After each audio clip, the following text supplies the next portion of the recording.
મારું નામ હરેશભાઈ ગોંડલિયા। અમે અહીંયા 40 વર્ષથી આવી છીએ અને અમારો આ શ્રદ્ધાનો વિષય છે। આ લોકોએ જે કાર્યવાહી કરી કોઈ સમજ્યા વગરની કાર્યવાહી કરી નાખી। અહીંયા અમે બટુક ભોજન બાપુ કરાવે છે વર્ષમાં 3 વાર। એ એના સૌ ખર્ચે કરાવે। કોઈ પાસે એક જાતનો ફાળો લેવા નથી આવતો, કોઈ જાતનો અહીંયા પાઠ માંડવામાં નથી આવતો, નથી કોઈ દાણા જોવામાં આવતા, નથી કોઈ દોરા કરવામાં આવતા।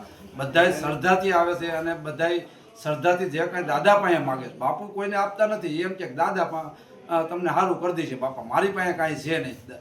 બાપુ ખુદ કામે જાય છે। વન વિભાગે કોઈ જાણ્યા જોયા વગર કાર્યવાહી કરી। એ લોકોને અમે કીધું તો એ લોકો એમ કીધું ભાઈ અમને તો ઉપરથી ઓર્ડર આવ્યો છે એટલે એના માટે અમે આવ્યા છે અને આવ્યા છે તમે અત્યારે લઈ જાય છે તો તમારે દાદાની શ્રદ્ધા છે પાછા આવી જશે, તો અમને શ્રદ્ધા છે કે દાદા પાછા આવશે જ।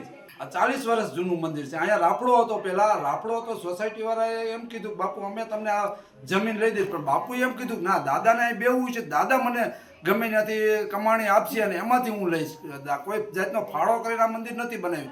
જેમ બાપુએ કમાણી કરી અને દાદાએ આપ્યું છે ને એમ આ મંદિર બનાવ્યું। અહીંયા પહેલા રાફડો જ હતો, આ મંદિર નીચે જ રાફડો હતો, નહીં તો બાપુએ મંદિર ક્યાં બનાવવાની જરૂર હતી, એને ક્યાં કોઈ જરૂર છે।